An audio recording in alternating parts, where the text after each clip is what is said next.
Assalamu alaikum qadırman telekörücüler. Nazarыңыздарда Тамчы теле берүүсү. Сиздер менен биргеликте бүгүнкү берүүбүздө устазыбыз Өзбек Ажи Чотонов менен маек кылмакчыбыз. Устаз кош келипсиз. Алла разы болсун. Устаз, өзүңүз билгендей эле ар бирибизде ар дайым бизди мындай ойготуп, ар дайым туура жолго салып турган нерселер болот эмеспи жүрөгүбүздөчү?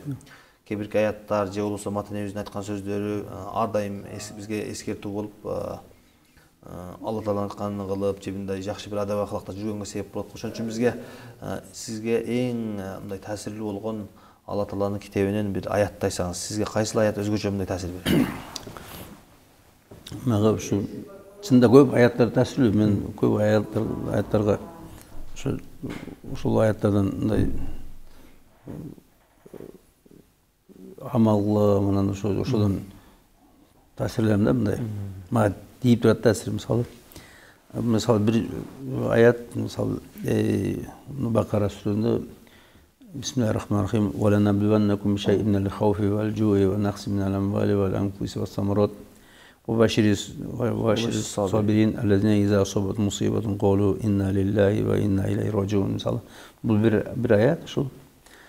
Муну шу дайыма шу сыноо дейм да, жакшылык келеби, жамандык келеби, бир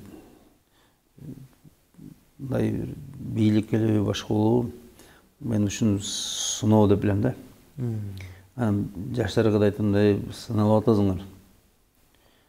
Сиз сыналып атасыңар, сени карап туруп, берип туруп, сиз карап эмне кылат экен деп. Карап атат, ушу баарыбызды карап атат. Ошон үчүн сиздер мына бир нерселерден мурда бул мага кийин сыноо деп билем. Мисалы бала деген жамандык эмес, бала деген сыноого кирген нерсе. Экзамен. Экзамен. Ушу силерди карайт, текшерет.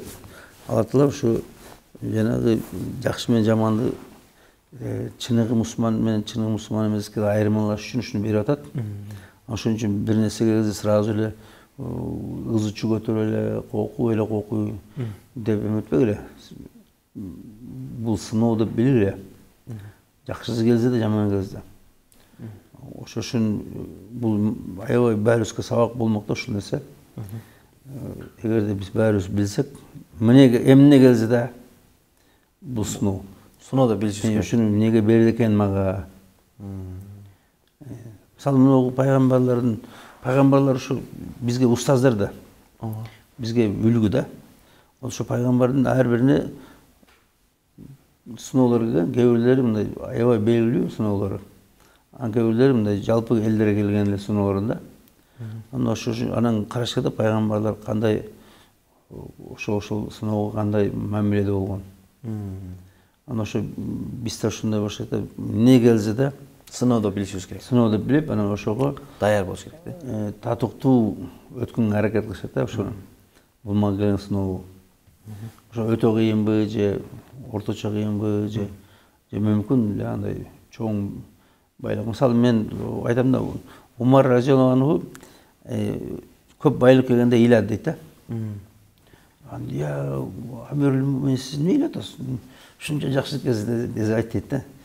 Ушул пайгамбарга келген эмес эле ушул бала. Аббакка келген эмес эле ушул бала, мага келди, менин доорума. Мен сыноо болуп атат мага деп. Сыноо ушу мага келди, ушул бала сыноо. Мен корком, ушу менин кол алдымдагылар ушун үчүн бири-бири менен согушабы деп. Мына ошол сыяктуу биз билиш керек да, кандай бир нерсе келсе, ушу бала сыноо деп эскертүү деп. Ошон үчүн ошо амал кылышат да. Экинчиси, эми пайгамбарыбыз саллаллаху алейхи вассаламдын хадиси дагы өзүнүн ичинде мындай көптөгөн данышмандыкты камтыган сөздөр эмеспи? Ошон үчүн пайгамбарыбыздын хадисинен дагы айтсаңыз, кайсы хадис өзгөчө таасир берет?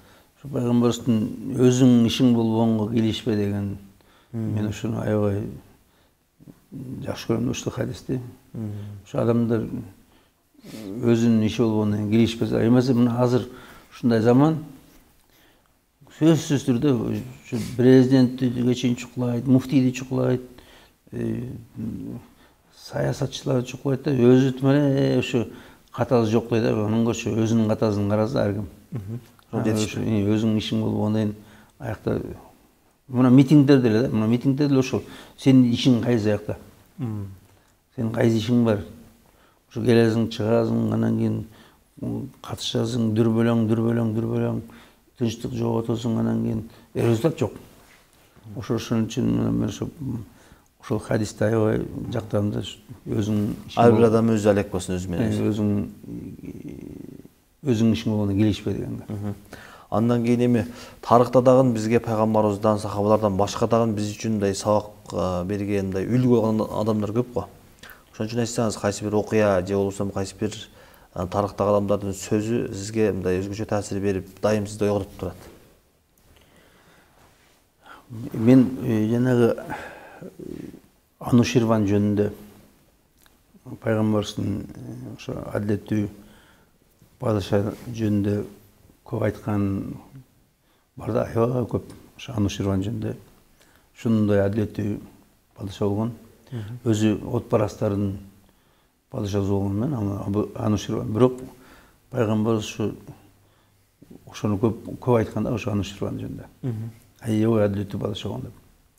Анан ошо биздин падышалар ошого амал кылса да, ошо адилеттүү. Ошол киши ушундай адилеттүүлүгүнөн дейт, бүт жерге кишилерди койчу экен. Анан ошо бир күндө ошол жанагындай белгиси болчу экен, ошо колуна бир кызыл чүпүрөк байлап бир нерсе. Бүт адамдар ошого кайрылат экен да. Мени баланча ушинтип койду, мени ушинтип кордоп койду, мени ушуну алып койду мисалы. Анан ошону падыша жеткирет экен да. Анан падыша тигини табып, анан ушу жазасын берет экен да мисалы. Анан же кайсы үйдө кышында түтүн чыкпаса, ошо үйдү барып текшерели, эмне үчүн түтүн чыкпайт деп туруп, анан кийин ошо жанагы кедей кембагал үйүндө отун жок болсо, ошого отун алып берет экен да мисалы. Ошону аябай көптөгөн ошо Ануширванды пайгамбарыбыз мактаган, ошо адилеттүүлүк, ошо падышанын мисалы ошо дүйнө ошо падышалардын адилеттүүлүгү менен турат деп айтат ошо.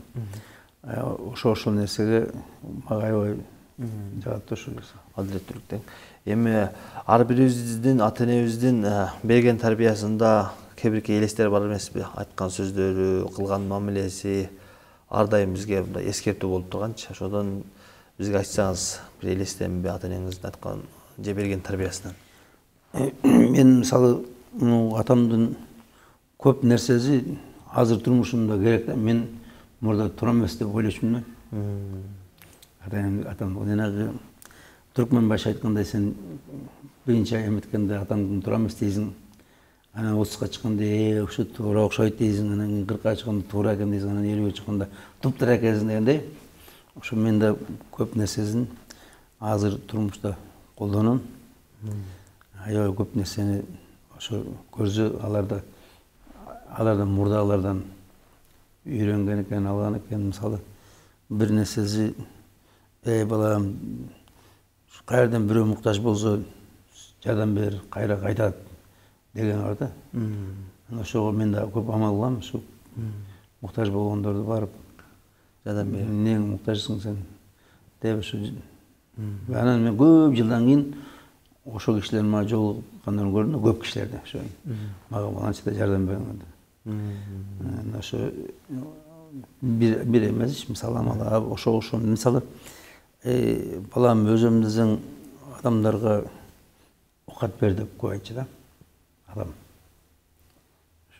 Сыйла бер. Ошо нерселери мисалы чынында чоң даанышмандык да. Ошо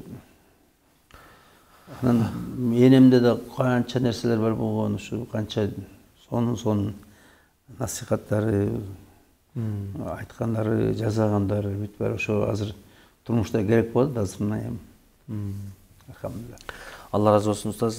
Сизге ушундай сизди ар дайым ойготуп турган аят хадистер, ата-энеңиздин тарбиясы дагы бизге дагы жана көрүүчүлөргө дагы ушундай таасирлүү болуп, ар бирибизди ушундай бир туура нукка, бир жакшы жакка баштай турган аят хадистер болгон болсун. Алла таала сизге разы болгон болсун. Урматтуу телекөрүүчүлөр, бүгүнкү маегибиз соңуна чыкты. Кийинки берүүдөн жолукканча саламаттуу болуңуздар. Ассаламу алейкум ва рахматуллахи ва баракатух.